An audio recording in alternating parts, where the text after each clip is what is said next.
Baik, bismillahirrahmanirrahim. Assalamualaikum warahmatullahi wabarakatuh. Alhamdulillah, kita bertemu lagi dalam video yang kedua di materi yang selanjutnya, yakni tentang kunci memperkaya referensi dan berpikir cepat. Nah, jadi sebagai seorang penulis tentu kita harus kaya akan referensi gitu ya. Ada satu pepatah yang sangat khas dalam dunia kepenulisan, bahwa setiap penulis itu pasti pembaca dan tidak setiap pembaca adalah penulis.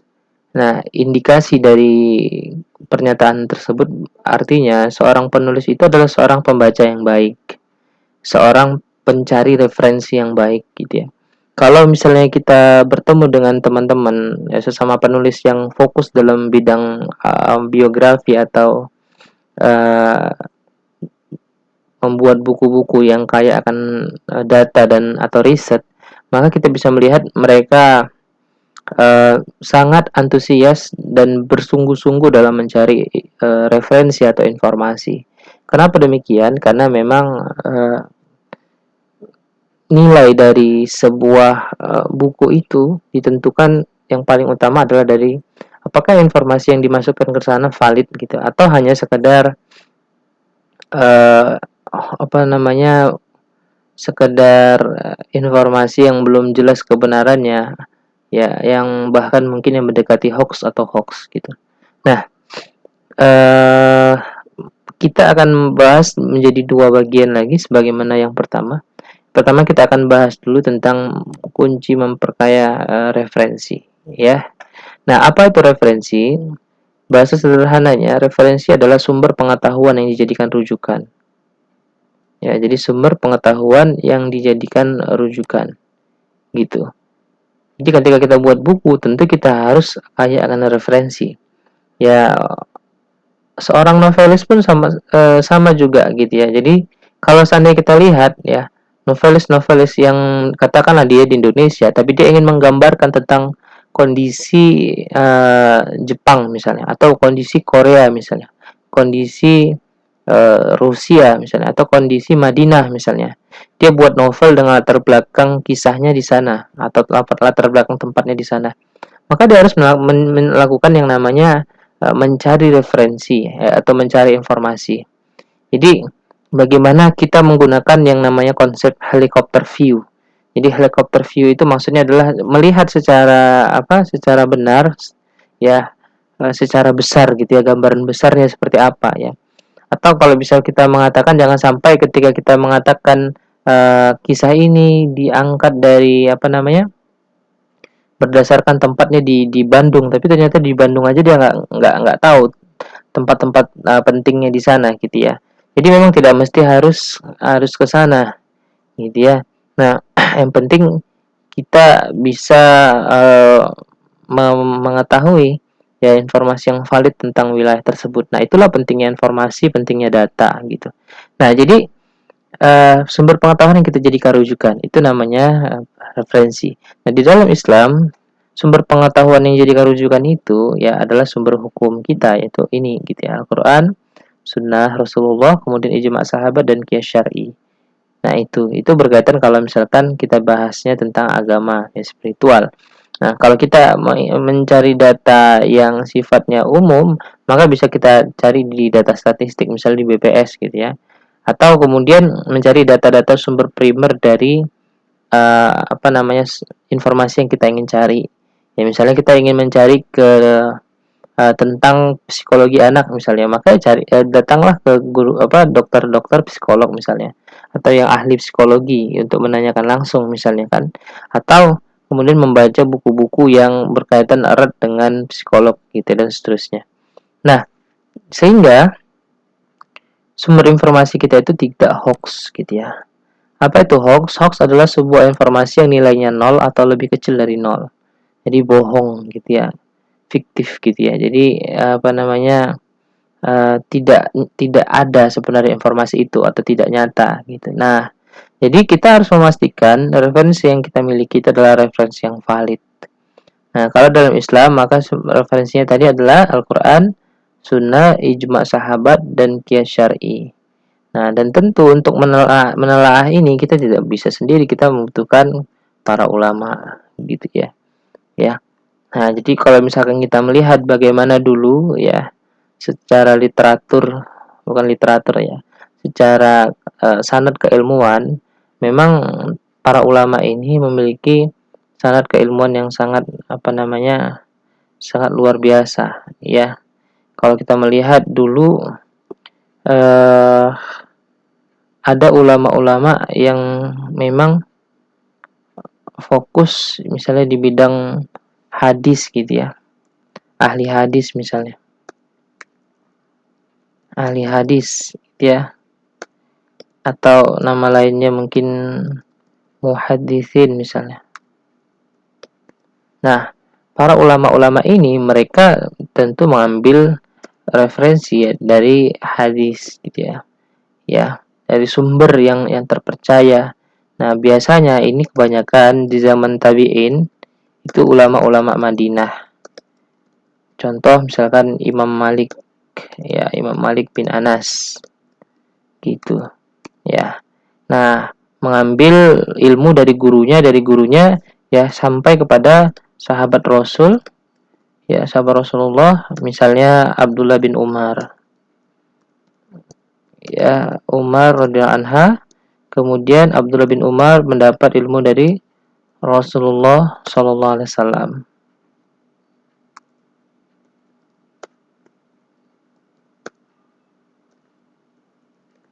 Nah, jadi ada namanya misalnya ulama ahli hadis gitu ya.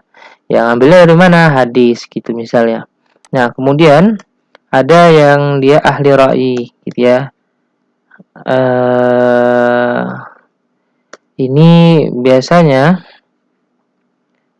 argumentasinya dibangun kebanyakan dari kias dan kemudian dari uh, istihsan. Gimana sih nulisnya itu? Istihsan. Oke.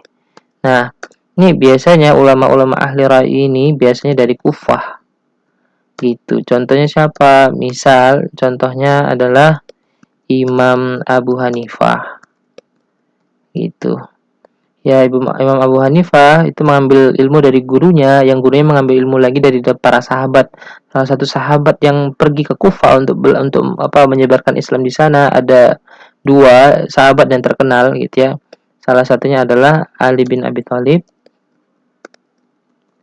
dan kemudian ada lagi Ibnu Mas'ud. Gitu. Nah, ini Ali bin Abi Thalib dan Ibnu Mas'ud itu mendapat pengajaran tentunya dari mana? Tentu dari Rasulullah Shallallahu Alaihi Wasallam. Nah, jadi secara periwayatan itu mereka benar-benar memahami gitu ya. Kan ada dua, satu periwayatan, satu dolalah ya, makna dalam sumber hukum tadi.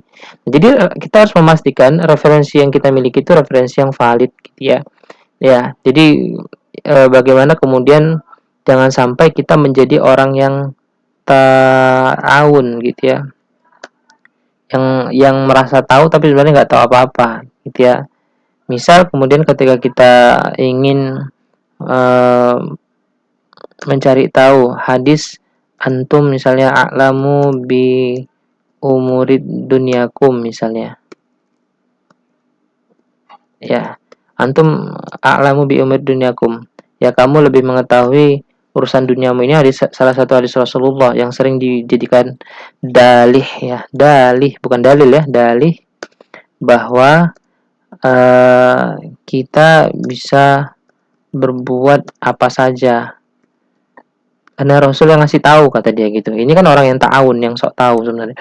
Padahal maksud ayat hadis ini adalah kita harus lihat dulu, kalau di hadis kan berarti ada asbabul urutnya. Kenapa di sini dikeluarkan? Ternyata karena bukan karena ini ya, bukan karena yang disebut ini, tapi karena memang Rasul melihat ada salah seorang kaum muslimin yang mencangkok ya istilahnya tanaman ya, pohon kurma kalau tidak salah, atau pohon apa itu kan, yang beliau Rasulullah khawatir ini kalau disatukan begitu bisa mati ini pohonnya. Ternyata setelah dilakukan oleh kaum muslimin tersebut, justru yang terjadi tumbuhannya hasilnya lebih baik, lebih bagus gitu ya.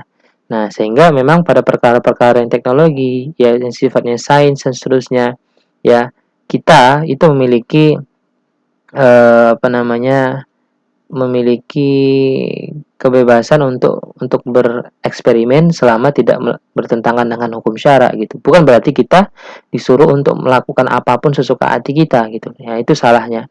Nah, jadi banyak orang-orang yang kemudian ta'awun ini. Nah, lebih lengkapnya bisa dicek di dalam kitab-kitab hadis gitu ya. Kitab-kitab hadis yang sangat banyak lah hari ini kan gitu ya. Nah, jadi kalau kita ingin mencari referensi yang valid, yang pertama dari sumber hukum Islam itu, yang itu sudah dijelaskan oleh para ulama kita. Jadi bukan apa namanya, bukan berijtihad sendiri gitu ya, bukan menyimpulkan sendiri gitu ya. Nah, tapi adalah mereka, kita harus kembalikan kepada para ulama-ulama kita ya, yang kemudian mereka memahami tentang usul fikih gitu ya. Kemudian dari usul fikih itu mereka pakai usul fikih tertentu sesuai yang mereka pahami, muncullah fikih. Nah, setelah fikih itu barulah kemudian nanti ada fatwa dari mereka. Nah, inilah kemudian yang kita pahami. Ya, jadi jangan sampai kita yang berfatwa sendiri gitu ya, mengatakan oh kita kan apa namanya uh, seorang muslim juga, kenapa tidak boleh langsung mengambil sendiri? Ya nggak boleh kan, karena memang di dalam Islam itu yang boleh menggali hukum dari sumber hukum adalah seorang mujtahid yang bisa berijtihad. Oke. Jadi kita bisa mengambil sumber-sumber hukum dari keempat sumber hukum ini menurut pendapat para ulama-ulama ahlu sunnah kita. Oke ya. Nah, bagaimana kalau sumbernya website gitu ya, sumber website. Jadi bukan dari kitab-kitab tapi website misalnya. Ya, maka silahkan dicari website-website yang kemudian potensiali lah ya, yang memang benar-benar insya Allah sumbernya valid gitu ya. Nah, ada beberapa referensi website jadi ini ada beberapa referensi website yang menurut saya bagus. Satu ada namanya rumasyo.com, ada muslim.org.id, ada mediaumat.news, ada konsultasi syariah. Nah, ini bisa dijadikan sebagai sumber referensi ya bagi setiap penulis gitu. Jadi dipastikan teman-teman bahwa website-website ini uh, bisa benar-benar bermanfaat. Jadi cara ngeceknya tinggal dicek aja. Misalnya kita cek konsultasi syariah ya. Kita cek yang ini, kemudian kita coba buka, kita klikkan di sini. Nah, konsultasisyariah.com. Nah, ini dia. Ini salah satu website yang saya apa namanya referensikan lah gitu ya.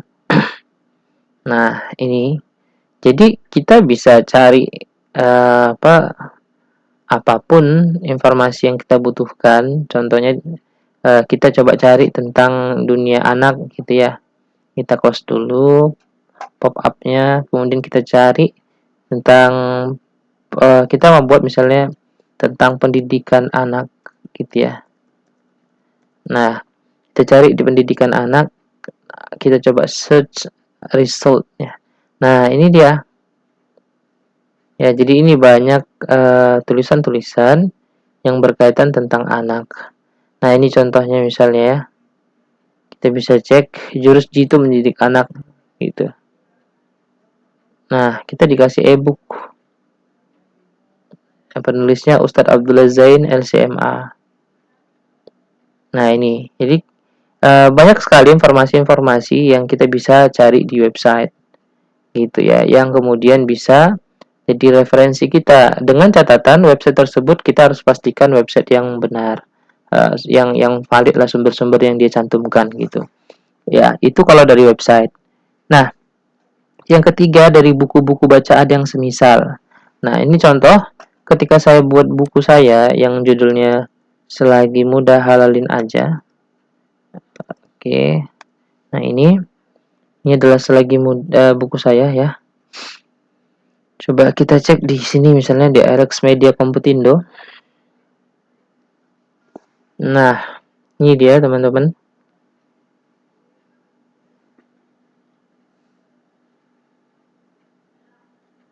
Nah, ketika saya buat buku ini, maka ya saya ini kebetulan bukunya diterbitkan di Quanta ya, Quanta. Ini dia, Quanta. Jadi Quanta itu adalah salah satu eh, anak perusahaan Gramedia, ya penerbit mayor yang kemudian eh, khusus ya fokus dalam pembahasan Islami gitu ya. Jadi memang fokusnya di Islami.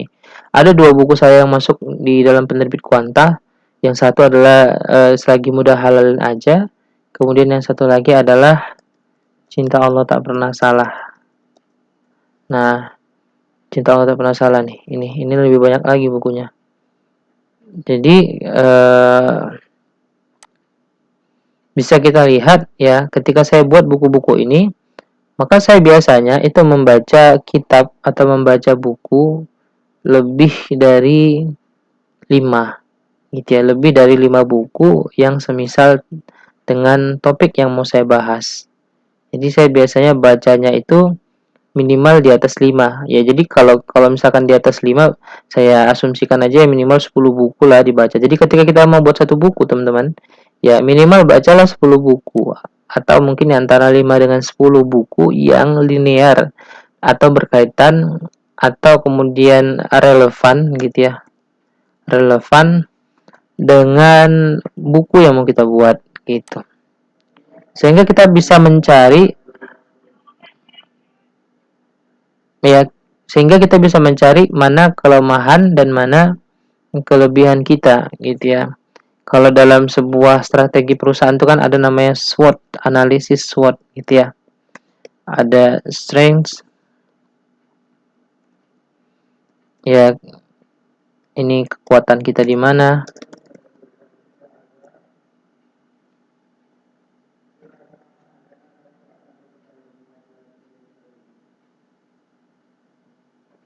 Ada namanya strengths atau kekuatan, ada kemudian weakness atau kemudian kelemahan, ada kemudian opportunities. Ya, mohon maaf kalau ada salah penulisannya. Ya, namanya juga ini ya, opur ya kalau nggak salah. Saya kurang tahu sih. Pokoknya opportunities itu kesempatan ya atau peluang, dan kemudian threat ancaman. Ya, ini sebenarnya bisa kita kita pakai lah gitu ya. Jadi kekuatan naskah kita itu di mana? Ya, kira-kira apa pembeda kita? Jadi apa pembeda naskah kita dengan yang lain gitu ya. Ya, kemudian kelemahannya di mana? Misal kita itu penulis yang belum terkenal. Sedangkan buku-buku yang semisal dengan kita penulisnya sudah terkenal misalnya. Lalu apa kesempatan kita, peluang kita? Maka kita kalau sudah tahu mana kekuatan, mana kelemahan, maka kita bisa dapat, oh saya peluang saya buku-buku yang lain belum ada yang bahas tentang poligami misalnya, maka saya akan bahas tentang itu gitu. Atau di buku-buku yang lain, ini misalnya tentang nikah ya, belum bahas tentang kisah rumah tangga Rasul misalnya, maka kita bahas itu. Nah, threat-nya atau ancamannya apa gitu ya. Maka ini juga lagi nanti ada lagi data-data yang bisa kita tarik. Jadi itu. Nah, salah satu fungsinya adalah kita bisa memetakan atau mind mapping buku kita seperti apa. Ya, jadi paham ya. Baik. Jadi ini 3 poinnya. Nah, baru kita masuk ke yang namanya berpikir cepat. Ini ya, berpikir cepat. Apa relevansi berpikir cepat dengan mempercayai referensi? Jadi dengan berpikir cepat kita bisa langsung mengambil inti dari data yang kita inginkan. Jadi kita tidak harus membaca 100 halaman buku untuk mencari tahu intisari buku itu. Ya, nanti kaitannya dengan berpikir cepat dan membaca cepat. Jadi berpikir cepat itu kita bisa mengambil ya kalau bahasa kita itu mengambil apa yang sebenarnya menjadi original intent dalam topik yang dibahas gitu ya. Nah, ini kita langsung masuk aja lah pembahasannya, kita buat di bagian bawah. Nah, jadi berpikir cepat adalah kecepatan memberikan tanggapan pada fakta. Ya, jadi kecepatan memberikan tanggapan terhadap fakta itu namanya berpikir cepat, gitu loh. Nah, berpikir cepat ini harus senantiasa kita latih sebagai seorang penulis. Why? Karena kita ingin menjadi penulis yang produktif, gitu ya. Ya kan? Jadi jangan sampai ketika kita mau baca 10 buku seperti yang saya sampaikan tadi, kita butuh waktu kemudian 1 tahun untuk membaca saja. Nah, ini kan nggak efektif ya. Nah, sehingga kita butuh yang namanya berpikir cepat. Jadi berpikir cepat itu adalah kecepatan memberikan tanggapan terhadap fakta. Jadi ketika ada fakta yang mau kita yang kita lihat, maka kita langsung bisa menyimpulkan, oh, maksud dari fakta ini itu. Ya. Jadi eh, tidak kemudian memakan waktu yang lama, gitu ya. Berpikir cepat itu kaitannya nanti ada dua. Satu, kecepatan kita mengindra fakta. Kemudian kedua, kecepatan kita mengaitkan informasi. Jadi kita sudah tahu nih fakta, ya fakta tertentu, ya. Kemudian kita kaitkan dengan informasi sebelumnya, gitu. Nanti kita kasih contoh lah, gitu. Nah, kecepatan menghindar terhadap fakta ini dalam artian kita tahu mana yang ahli, mana yang tidak, mana yang sifatnya umum, ya, mana yang kemudian tidak. Maksudnya gimana? Ada fakta-fakta yang sifatnya umum, yang nggak mesti harus didefinisikan, ya. Dan ada yang perlu didefinisikan, gitu. Contoh yang tidak perlu didefinisikan adalah piring misalnya. Piring itu nggak perlu definisikan. Cangkir itu nggak perlu didefinisikan. Kursi itu tidak perlu didefinisikan. Meja itu nggak perlu didefinisikan. Karena sudah jelas dia barangnya, gitu ya. Nah, kadangkala kita bisa berpikir lambat gara-gara kita terlalu banyak mendefinisikan hal-hal yang sebenarnya sudah umum, gitu ya. Nggak perlu definisi, gitu. Nah, tapi kalau misalkan yang kita mau mencari yang perlu definisi, misalnya apa? Pendidikan Islam. Nah, itu perlu definisi, gitu ya. Atau kemudian eksistensi manusia atau tujuan hidup manusia. Nah, itu perlu definisi. Nah, kemudian nanti ketika sudah dapat definisinya baru dikaitkan dengan informasi sebelumnya. Jadi mengaitkan dengan informasi sebelumnya. Misal, ya ini saya kasih contoh nih, gitu ya. Ada seorang presiden, presiden lagi, pemimpin lah ya. Nanti biar nggak dikatakan ujaran kebencian gitu. Padahal saya mau ngasih contoh sebenarnya, pemimpin misalnya. Pemimpin ini dari kalangan katakan pemimpin dari umat lain selain Islam, atau pemimpin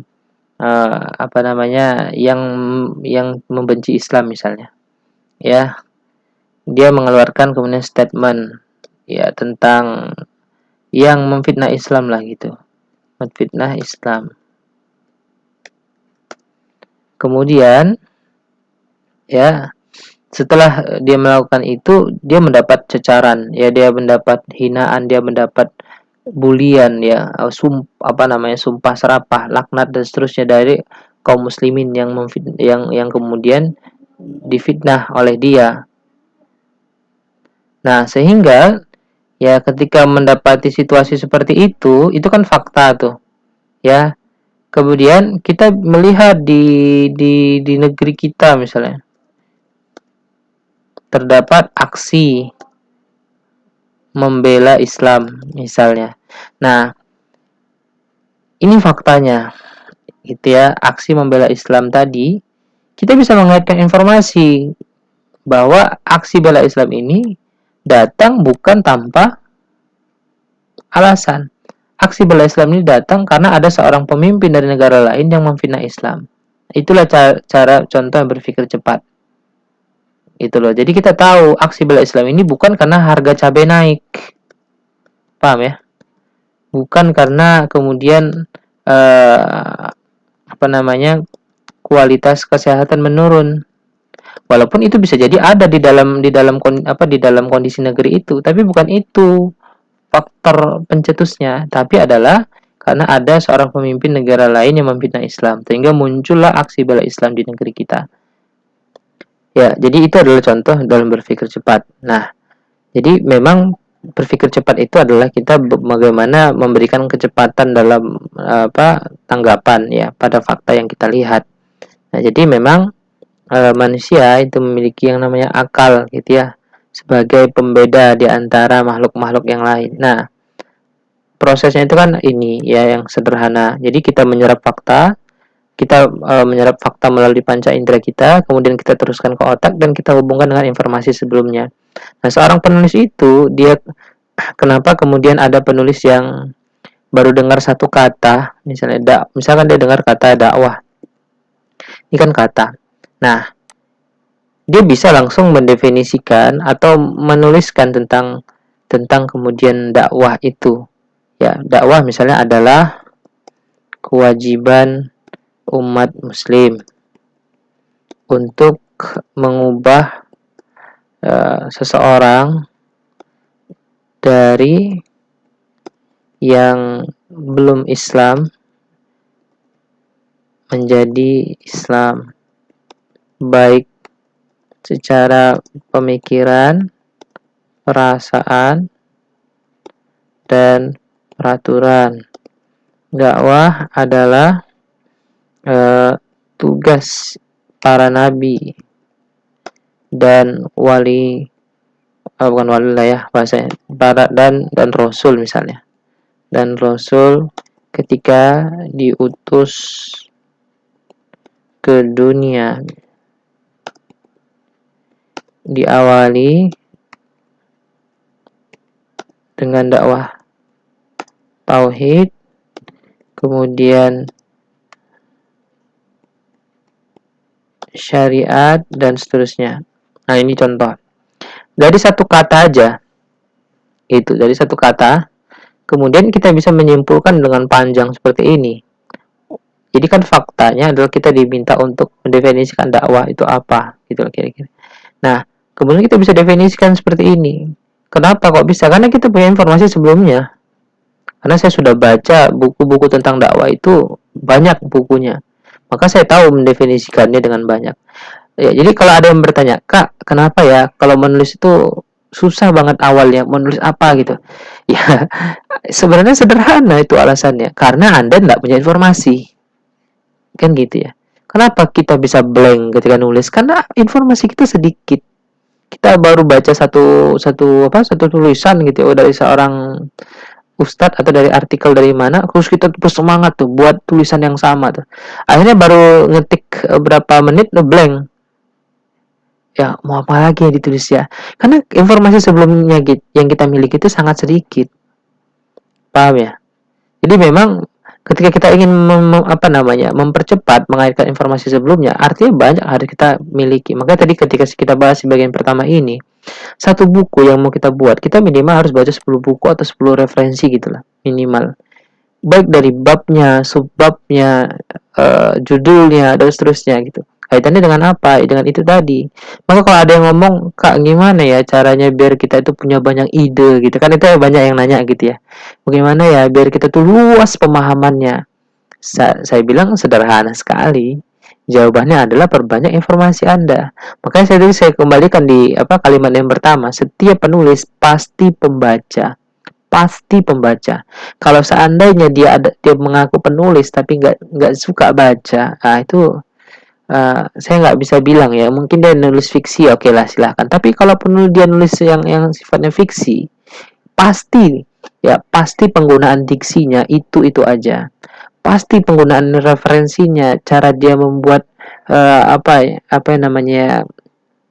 tulisannya menuju klimaks, tulisannya menuju ekspresi yang benar-benar real gitu. Itu pasti sangat-sangat umum ya, atau sangat-sangat stagnan lah, itu aja gitu. Karena yang dia kejar itu bukan kualitas tapi kuantitas. Jadi dia cuma nulis yang itu aja, diksinya juga itu, karena dia malas baca. Ada nggak Kak penulis yang malas baca? Ya ada juga gitu. Ya, tapi harusnya secara fitrahnya gitu penulis itu harus banyak baca. Sehingga nggak ada itu istilahnya saya nggak punya referensi Kak. Itu karena dia malas baca, karena dia malas dapat informasi. Ya, informasi itu kan bisa didapat bukan hanya sekadar baca buku, tapi juga baca artikel dan bisa juga kalau yang suka dengan dunia visual, maka ya tentu bisa dengan menonton video-video di YouTube dan seterusnya. Hanya saja tinggal dipastikan sumbernya valid kan gitu. Nah, jadi itu. Jadi ketika kita menghubungkan dengan informasi sebelumnya, maka kita akan mudah dalam hal menulis. Itu kunci, sangat kunci sekali dan itu sangat-sangat uh, mendasar. Kenapa Andrea Hirata menulis buku Laskar Pelangi hanya dalam waktu 1 mingguan?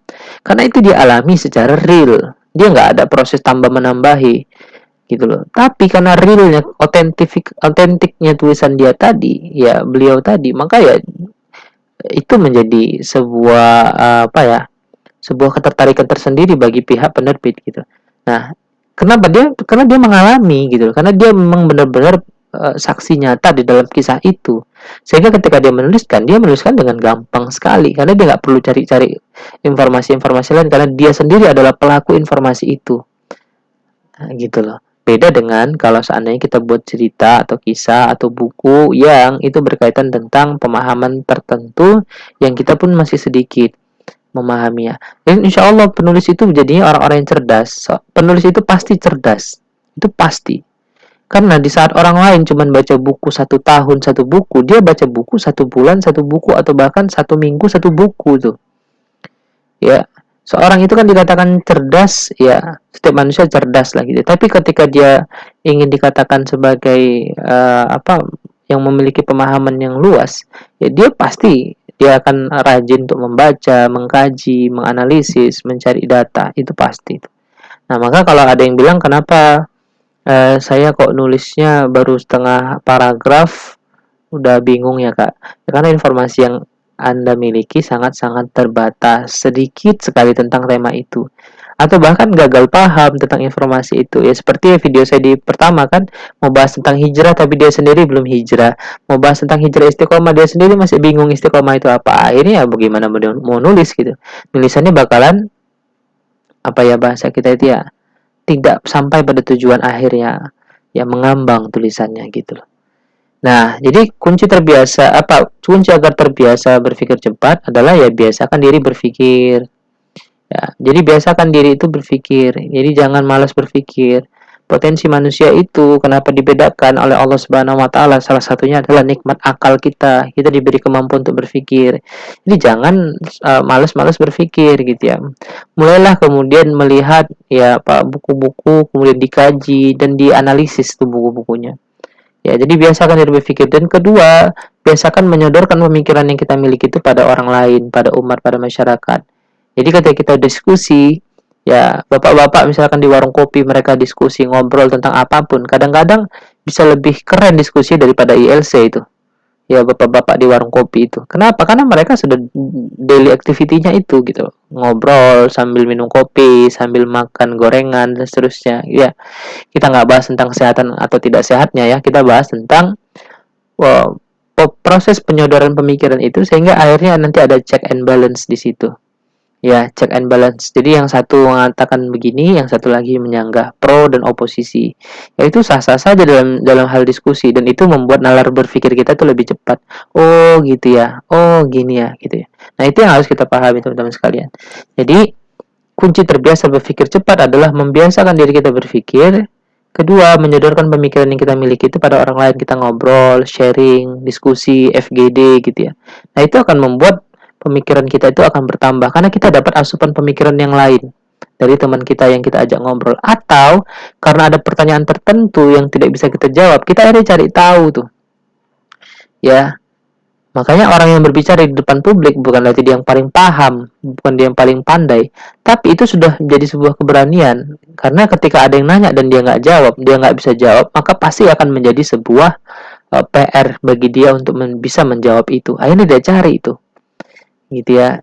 Jika misalnya saya disuruh untuk mengisi tentang kegiatan salah satu sekolah SMK tentang bagaimana produktivitas kerja misalnya, maka saya nggak mau harus mencari informasi tentang itu. Kemudian saya lihat, cek referensinya dalam Islam seperti apa, baru saya kaitkan informasi-informasi tadi, baru saya buat dapatlah sebuah fakta. Oh, ternyata begini yang diinginkan oleh Islam. Itu sangat sederhana, tapi ya tidak mungkin hanya dengan 1-2 hari. Maka dari itu, sering saya sampaikan, teman-teman silahkan bertanya gitu loh kalau sudah masuk pada sesi tanya jawab gitu. Jadi jangan diam ya. Jadi don't stop questioning. Ilmu itu hanya bisa diraih ketika kita punya punya kemauan untuk bertanya. Itu kata Albert Einstein. Jadi kalau kemudian ada orang yang mencukupkan informasi pada dirinya itu saja sampai dia tua, maka orang-orang ini nggak akan berkembang, akan menjadi orang-orang yang stagnan. Sedangkan orang yang ingin mencari tahu, ingin menggali something new, ya apapun itu, maka dia akan bertumbuh, dia akan produktif, dia akan uh, semakin baik, semakin sempurna gitu ya. Itu berlaku dalam hal apapun, public speaking, karyawan, bos, bahkan juga penulis. Oke, mungkin itu materi kita. Silahkan kita lanjut ke sesi tanya jawab. Dan silahkan ditanya apapun seputar tentang materi ini, dan jangan takut gitu. Jangan malu, jangan segan, karena ini adalah forum kita bersama. Oke, jazakumullahu khairan.